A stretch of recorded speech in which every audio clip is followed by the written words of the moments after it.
Hello les scorpions, je vous retrouve pour votre guidance de la rentrée, la guidance du mois de septembre. On va aller voir le sentimental, le professionnel et le financier. On débutera avec cette carte-là de l'oracle de l'énergie pour voir une couleur dominante de votre mois, tout domaine confondu. Et on terminera le tirage avec le message du tarot des archanges pour avoir un message général aussi par rapport à votre mois. Pour chacun des trois domaines, j'ai pris le tarot, j'ai pris trois tarots différents. Comme ça, s'il y a une carte qui a besoin de ressortir plusieurs fois, ça permet, et ça mettra en lumière d'autant plus une énergie. Le sentimental, j'ai doublé avec le Lenormand. Professionnel financier, j'ai doublé avec l'oracle des miroirs. Petite parenthèse, là, on a un petit coin sentimental, mais pour ceux qui me suivent, vous savez que chaque mois, je vous fais de toute façon une guidance sentimentale beaucoup plus détaillée, beaucoup plus longue. Donc là, au moment où je fais la vidéo, on est en août. Toutes les guidances sentimentales d'août sont en ligne. Donc si vous voulez voir la vôtre, c'est pas encore fait, n'hésitez pas à jeter un œil. Et les guidances sentimentales de septembre arriveront juste après les guidances de la rentrée. Donc si ça vous intéresse, n'hésitez pas à vous abonner, comme ça vous aurez la petite notification. Allez, on est parti pour vous les scorpions, couleur dominante de votre mois de septembre. Waouh, une femme qui tient un cœur magnifique. Alors femme, homme, hein, voilà, ça peut, il y a un personnage là, mais vous voyez, là il y a de l'amour dans l'air, là en tout cas on est sur le chakra cœur ou quelque chose qui nous tient à cœur. En tout cas c'est beau là, il y a des belles énergies, une femme qui tient à cœur, faire une nouvelle rencontre, faire un nouvel élan, faire des projets de cœur, on est axé sur le cœur là, c'est très très beau. Bah, commençons tout de suite avec le côté sentimental. Avec le tarot, on a la mort, le diable et la reine d'épée associée à la tour, au sarcophage et au chien. Eh bien dis donc, fin de cycle pour vous. Hein. On est quoi? On va arriver septembre, donc oui, on va bientôt arriver d'ailleurs sur votre période anniversaire. Donc oui, il y a des fins de cycle qui sont en train de se mettre en place. Hein. La mort et la tour. Alors, deux aspects ici. La mort, fin de cycle, hein, on est vraiment là-dessus, on termine quelque chose. La mort, n'ayez pas peur de cette carte-là. La mort vous montre qu'on arrive au bout de quelque chose et qu'on va ouvrir du coup derrière sur un nouveau cycle.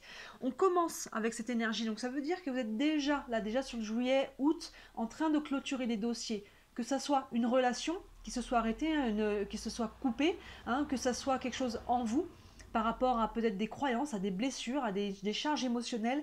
Il y a une notion de terminer un dossier, de clôturer un dossier. Associé à la tour, il y a deux aspects. Soit certaines d'entre vous se sont simplement entre guillemets séparées. La tour, ça peut être le côté solitude. Donc vous voyez, il y a quelque chose qui est en lien avec, on veut peut-être couper aussi avec ce côté solitude. Dans ce cas-là, on veut peut-être ouvrir sur un nouveau cycle. On est peut-être prêt, on commence en tout cas à se sentir prêt, à peut-être vouloir justement sortir de cette tour-là, couper avec le côté célibat et vouloir s'ouvrir à nouveau. Pour d'autres, la tour peut représenter aussi les institutions. Donc là, dans ce cas-là, il y a eu quelque chose qui a été coupé. Peut-être qu'on a divorcé, peut-être qu'on s'est dépaxé. Vous voyez, il y a quelque chose. Vous voyez comment chacun, ça vous parle. Mais il y a une notion d'en terminer avec la mort, soit avec le célibat, ou soit justement c'est le côté qui était officiel avec la tour d'une relation qui est dans ce cas-là terminée, ou c'est peut-être encore en cours, mais c'est en phase de se faire, et on va arriver vers un nouveau départ forcément derrière. Derrière la mort, donc on a déjà deux arcanes majeures ici. On a le diable, après, avec le sarcophage. Ça appuie en fait tout simplement les cartes qu'on a devant. Le sarcophage nous marque la fin. Donc là, si vous attendiez peut-être un jugement, la fin de quelque chose, ça tombe. Hein. Au niveau, si la tour était côté officiel, là on marque le point final. On marque une fin de quelque chose là dans le relationnel, donc dans le sentimental on est sur du relationnel. Le diable va nous parler de relations toxiques, de choses qui n'étaient plus bonnes pour soi. Sur le côté professionnel et financier, quand il tombe, souvent on est sur justement des choses plutôt positives, des contrats, de l'argent. Là on est sur le sentimental, donc le relationnel. Donc là on voit qu'il y a quelque chose qui prend fin. Vous voyez, on a deux fois ces cartes de fin, le sarcophage et la mort, et on voit que c'était quelque chose là qui était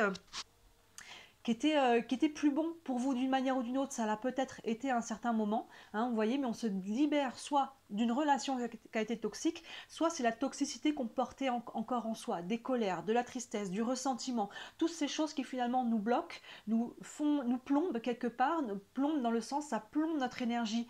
Quand on est plombé par des émotions, des charges émotionnelles qui n'ont pas été accueillies et libérées, et des charges psychologiques, et ben ça nous plombe aussi notre énergie, donc on ne peut pas retrouver des relations, on va dire, saines, stables. On peut peut-être avoir des choses qui durent un certain temps, mais qui ne sont pas forcément vouées à durer dans le temps, ou alors tout simplement on ne fait même pas de rencontre, vous voyez, parce qu'on est plombé au niveau de l'énergie, et dans ce cas-là, si on va peut-être attirer des personnes, mais qui sont dans cette énergie-là, et qui du coup ne seront pas forcément saines. Donc vous voyez, là on termine avec ça, donc c'est quand même une bonne nouvelle pour vous les scorpions, il y a vraiment quelque chose qui prend fin là, on s'est vraiment acté plusieurs fois, on a 2 fois cette notion-là, et par rapport à des choses qui étaient difficiles. Et on voyait derrière, on voit que les choses, l'énergie remonte. On a quand même cette reine d'épée qui vient appuyer une 3e fois. La reine d'épée, les épées, on est sur le mental, là on tranche. La reine d'épée, c'est vous. À un moment donné, par rapport à ce qui a été compliqué ici, que ça soit du présent, que ce soit un passé récent ou un passé plus ancien, il y a quelque chose dans le présent qui est encore là. Et là, à un moment donné, vous êtes arrivé à vous écouter, à se décider pour vous. La reine d'épée, elle cherche quelle est sa vérité. Qu'est-ce qui est juste, qu'est-ce qui est bon pour elle, pas pour son conjoint, sa conjointe, sa famille, la société, les amis ou je ne sais qui. Qu'est-ce qui est bon pour moi, vous voyez? Et je prends cette décision en mon âme et conscience. Ça, c'est ce que je dois faire pour moi. C'est pas forcément ce que je voulais, c'est pas forcément dans ce sens-là que j'aurais aimé les choses évoluent, mais à un moment donné, la reine d'épée, elle se choisit. Elle est souvent représentée comme une femme froide, parce qu'on dit qu'elle met son cœur de côté, mais elle ne met pas son cœur de côté, au contraire, elle est axée sur son cœur, mais elle met ses émotions de côté. Les peurs, les émotions qui sont pas bonnes, les peurs de j'ai peur du jugement, j'ai peur de ce qu'on va dire, j'ai peur de ne pas être capable de me débrouiller tout seul, j'ai peur de ceci, de cela, des peurs on pourrait en énumérer à l'infini. Vous voyez, elle met tout ça de côté et elle revient à l'essentiel. Qu'est-ce que je dois faire, qu'est-ce qui est bon pour moi, qu'est-ce qui est juste, quelle est ma vérité, vous voyez? Donc là on voit qu'il y a vraiment une décision qui tranche, hein. Il y a quelque chose là qui prend fin, c'est tranché, c'est acté. Et le chien, ça remet une bonne énergie. Le chien, c'est la confiance, c'est la loyauté, c'est la fidélité. Et là, pour moi, c'est beaucoup ça par rapport à soi-même. Je me suis fidèle, je suis loyale à moi-même, donc je me respecte, je respecte mes valeurs. Vous voyez, c'est moi d'abord et c'est pas égoïste du tout. Je me fais confiance pour être bien jugée de mon propre discernement. Je fais confiance à mon discernement, je me fais confiance, je suis mon meilleur ami, je me fais confiance. Vous voyez, le chien par rapport à ça. Et ça, forcément, quand vous allez libérer cette énergie-là, il y a pu y avoir, hein, à travers ce qui a été vécu, les difficultés, quelque chose où il y a eu un péché de confiance, dans le sens où on a peut-être trahi votre confiance, votre loyauté, vous voyez, quelque chose qui a été un petit peu mis à sac par rapport à ça. Donc pour moi, c'est quelque chose qui va revenir aussi. Mais là, je pense qu'on est avant tout face à vous-même avec la reine d'épée. Je me fais confiance, je fais confiance à mon discernement et je sais trancher, prendre la décision qui est bonne pour moi. Donc là, on commence sur des énergies très fortes, les scorpions. On voit qu'il y a vraiment une fin de cycle là, qui s'entame ou qui se termine. Pour certains, on est en train de prendre les décisions, on est en train d'acter, de couper. Les décisions vont être prises en septembre. Pour d'autres, il y a le côté, il y a déjà des actions qui ont pu être mises en mouvement en amont. Et là, au mois de septembre, aïe, c'est acté, on termine le dossier. Voyez où vous en êtes chacun d'entre vous par rapport à cette énergie-là. Mais en tout cas, on est vraiment sur on va couper et on va rouvrir, parce que, vous voyez, on revient à cette femme qui tient un cœur, là, dans ce cas-là, au niveau sentimental, je pense que c'est vous vous écoutez, hein, vous êtes aligné sur votre cœur, vous vous aimez, vous d'abord, et c'est important. On continue avec l'aspect professionnel, on repart pardon, avec le tarot. On a le 2 d'épée, on a le 3 non, c'est l'impératrice, le 3 dans les arcanes majeures, et le 2 de pentacle. On a 2, 2, 2, c'est le cas de le dire, c'est intéressant, on a 2, 2, donc on est plein de dualité ici. En dessous, on a l'examen, l'amitié et la fatalité. On a le 2 d'épée associé à l'examen. Là, le 2 d'épée, on revient sur le côté mental, il y a un choix à faire. On doit choisir il n'y a pas d'une bonne ou une mauvaise épée ici, il n'y en a pas une qui coupe mieux que l'autre, mais voilà, quel est le choix que je veux faire et associé à l'examen. Encore une fois, il peut y avoir plusieurs interprétations. Ça peut être l'examen de conscience, parce que les épées, on est quand même pas mal sur le mental. Donc là, hein, ça rejoint la reine d'épée qu'on avait ici. On fait un examen de conscience. Qu'est-ce qui est bon pour moi? Qu'est-ce que je veux vraiment? Donc là, au niveau professionnel, on se pose aussi des questions. Qu'est-ce que je veux? Est-ce que je suis alignée dans ce que je fais? Avec qui je fais? Où je le fais? Vous voyez, est-ce que tout est me nourrit? Est-ce que c'est stimulant pour moi, ce travail, ce que je fais? Ou est-ce qu'il y a un examen de conscience à faire et des choix à faire peut-être pour aller prendre une nouvelle direction, en tout cas rétablir votre nord intérieur. C'est pas étonnant souvent qu'il y ait les mêmes énergies qui sortent à différents domaines, surtout quand il y a des grands changements. Des fois, quand on change au niveau de notre énergie, eh ben, il y a tout autour de soi qui doit être remis au niveau de la même énergie. Donc forcément, tout doit être un petit peu revu. Ça ne veut pas dire qu'il faut tout envoyer balader, évidemment. Des fois, c'est juste des ajustements. Mais là, vous voyez, il y a un choix à faire et je pense qu'il y a un examen de conscience. Maintenant, cet examen, peut-être qu'on est aussi, on a peut-être passé des concours, on a peut-être fait des demandes de choses plus administratives, et là, il peut y avoir peut-être, voilà, on se demande peut-être si on va passer ce concours, est-ce qu'il ne faudrait pas que je me forme, est-ce que je voudrais pas, voilà, peut-être qu'il y a un nouveau projet ici, et il faudrait peut-être décider, tiens, est-ce que j'y vais pas, parce que je commence en plus à la rentrée, hein, ça peut être propice à faire une nouvelle formation, à peut-être reprendre des études. Sinon, on a peut-être un résultat là d'examen qui tombe, et maintenant, bah, qu'est-ce que j'en fais? Est-ce que j'y me lance maintenant par rapport à ça ou pas? Vous voyez encore une fois comment ça se met en place pour vous. Derrière l'impératrice, c'est l'amitié. L'impératrice, on a encore une arcane majeure ici.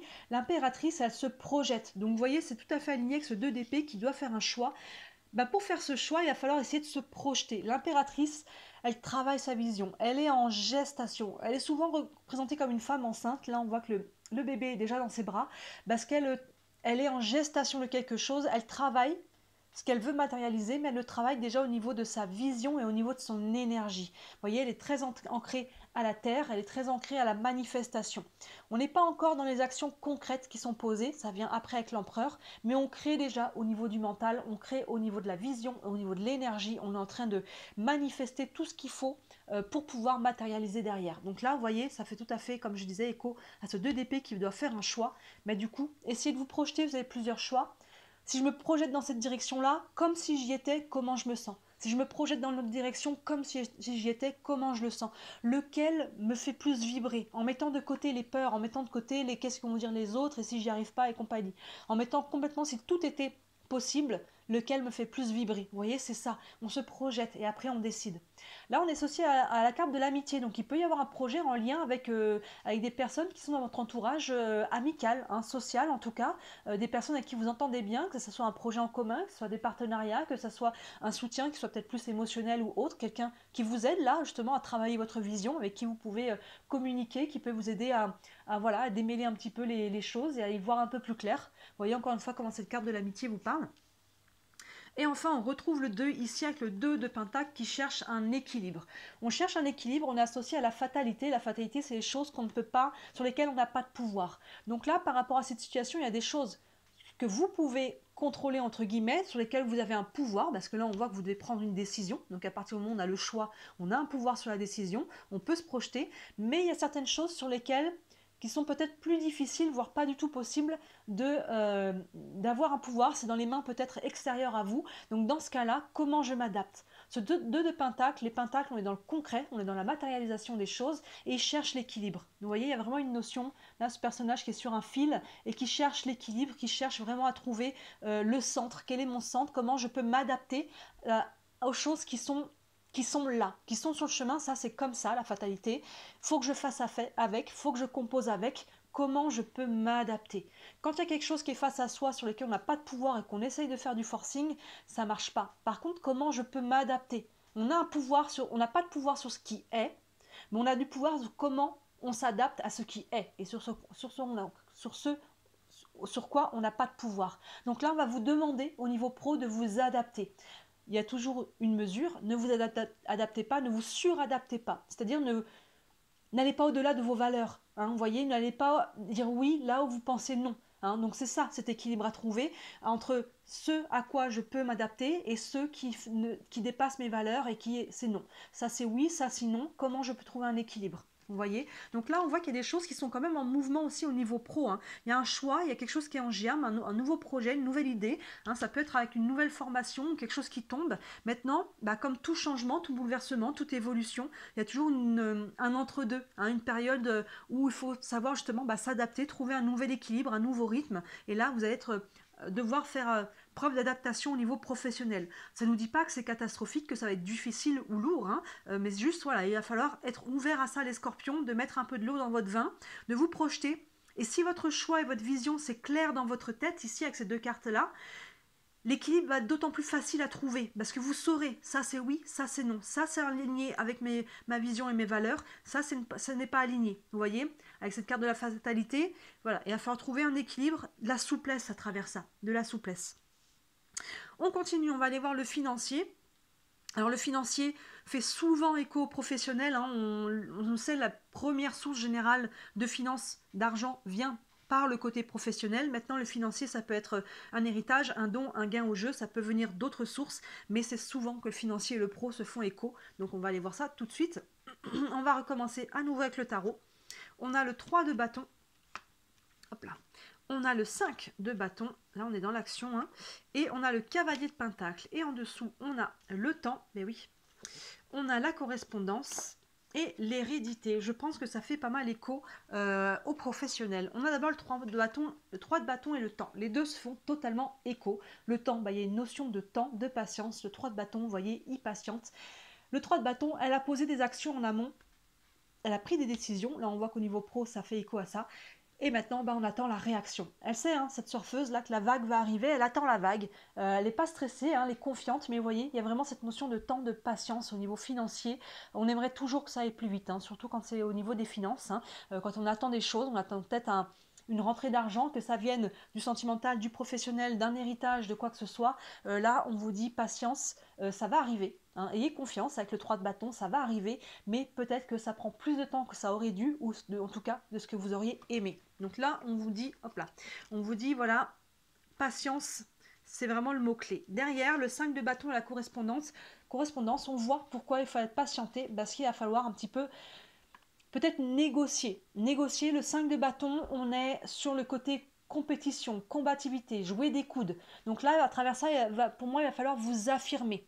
Hein. Avec la correspondance, on voit qu'il y a des communications. Donc peut-être qu'on discute avec son banquier, avec son patron, avec son ex-conjoint, conjointe qui nous doit peut-être de l'argent. Vous voyez, il y a une notion de, il va falloir vous affirmer, il va falloir jouer des coudes, et c'est pour ça que ça prend du temps.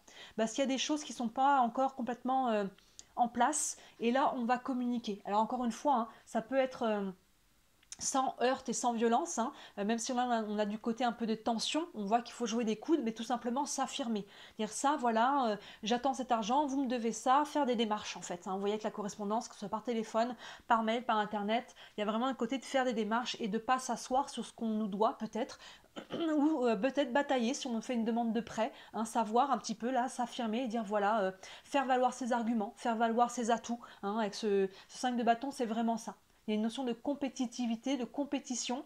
Alors attention de ne pas être en opposition trop avec les autres autour de vous, mais juste de vous faire valoir vos intérêts, vos valeurs, votre point de vue et vos droits peut-être aussi. Donc c'est pour ça qu'il y a des choses qui sont encore, qu'il va falloir mettre au clair.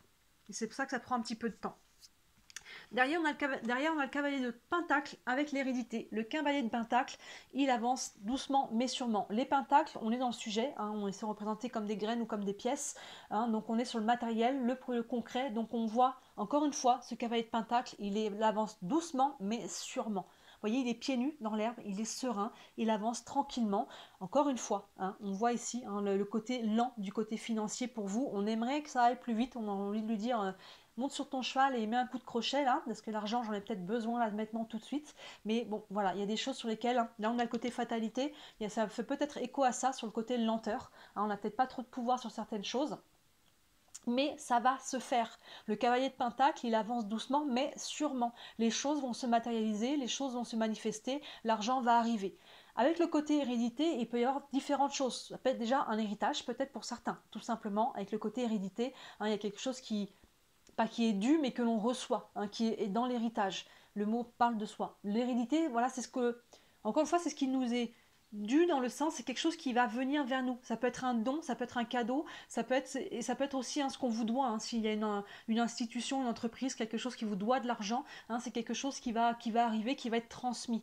C'est la transmission. Donc là, ça va arriver, mais on voit qu'au niveau au niveau financier, pardon, que ça soit en lien avec le pro ou que ça soit carrément autre chose, un héritage ou d'autres choses qui sont en prise avec d'autres situations, peut-être avec le sentimental, hein, pour certains là s'il y a séparation, s'il y a peut-être même divorce ou choses comme ça, hein, peut-être que l'autre doit nous racheter les parts d'une maison, on attend de l'argent pour les enfants ou je ne sais pas, hein, ça peut être ça. Voyez encore une fois, chacun d'entre vous, on est sur un tirage général, donc voyez au-delà de mes mots comment chacun ça vous parle. Financier, il va falloir attendre un peu, mais ça va venir. N'ayez pas peur que ça ne tombe pas. Le 3 de bâton et le cavalier de pentacle sont patients et sont lents, mais sont confiants. Les deux ne sont pas en stress, ça va tomber. Donc là, voilà, on voit ce mois de septembre, les scorpions, il y a une sorte de J'ai l'impression que vous passez un petit peu, alors je dirais pas dans le tambour de la machine à laver, peut-être pas aussi extrême que ça, mais c'est un mois de réalignement, c'est un mois d'adaptation, c'est un mois où on prend des décisions parce qu'il y a des choses qui ne sont plus alignées. Et vous voyez là, c'est aligné. Justement, on veut réaligner avec le cœur, avec soi-même, avec son cœur, avec ses sentiments, avec ce qu'on aime aussi. Au niveau pro, on a envie de réaligner les choses. Donc il y a une sorte de nettoyage. J'irais plus ça comme ça, que le tambour de la machine à laver. D'ailleurs, les deux se font quand même pas mal écho. Mais il y a une sorte de nettoyage là, où on réaligne, on fait des choix. Il y a beaucoup de choix ici. Hein. La reine d'épée, on a le 2 d'épée, on a de l'adaptation ici. Là, on voit qu'il y a de la communication et un petit peu va falloir s'affirmer. Encore une fois, on fait ça avec diplomatie, parce que sinon c'est difficile d'obtenir ce que l'on veut. Et ça va tomber. Mais voilà, le mois de septembre, on reprend des bases, on nettoie les bases en fait tout simplement, et on repart, on réaligne, on fait le tri par rapport à ce qui n'était plus valable, ce que l'on veut garder, ce que l'on jette, et on repart sur une ligne plus propre. On regarde notre message général ici avec le tarot des archanges pour tout domaine confondu. Et on a le 3 de Gabriel qui correspond au 3 de bâton. Ben, vous voyez, on a deux fois finalement la même carte. On a deux fois la même carte, le 3 de bâton qui vous dit réussir c'est prévoir. Il est temps de franchir de nouvelles étapes, des projets optimistes qui se concrétisent comme prévu. Vous voyez, ça va arriver. Je vous disais, ça va se concrétiser. Les choses vont se mettre en place. Patience et longueur de temps, comme on dit. Voilà, il y a des choses, on vous dit réussir c'est prévoir. Donc là, comme je disais, avec le 2 de bâton avant, on a posé des actions. Maintenant, on attend la réaction. Donc vous avez prévu, maintenant, voilà, il y a des choses qui ne sont pas forcément dans vos mains. Et il est temps de franchir de nouvelles étapes. Hein, c'est ce que je disais. On est en train de faire un nettoyage pour passer à un nouveau cycle, à un nouveau départ, à un nouveau commencement, des nouveaux projets, peut-être une nouvelle relation, des nouveaux projets aussi financiers. Vous voyez. Donc là, il y a une sorte de tri, de nettoyage pour repartir sur des bases plus saines et plus stables. Donc là, on a deux fois ce 3 de bâton qui vous disent que voilà, le septembre, ça ne va pas être forcément le moment de construire, c'est le moment de nettoyer vos fondations. Et après, et sûrement très clairement au moment de votre période anniversaire, les périodes anniversaires, hein, vous savez, c'est des fins de cycle, nouveaux cycles, il y a vraiment des choses qui vont d'autant plus se manifester, et là, vous êtes en train de retravailler les bases, de planter les graines qu'il faut pour pouvoir que ça germe à ce moment-là. Intense quand même votre tirage des scorpions, hein, vous me direz en commentaire comment ça vous parle. Bien sûr, ça reste une guidance générale, donc si vous voulez une guidance privée pour un domaine ou tous ces domaines, n'hésitez pas à me contacter sous la vidéo comme d'habitude via mon site internet, sur le site tous les guidances, tous les services que je propose. Il y en a pour toutes les bourses. Et bien sûr, si le cœur vous en dit, n'hésitez pas à liker cette vidéo et à vous abonner à ma chaîne. Vous savez que c'est ce qui m'aide le plus, c'est ce qui me soutient le plus pour me faire connaître. Et n'hésitez pas à regarder les autres guidances qui sont en ligne, ça vous aidera peut-être à y voir un peu plus clair. Voilà pour vous les scorpions, très très beau mois de septembre et je vous dis à très bientôt. Ciao.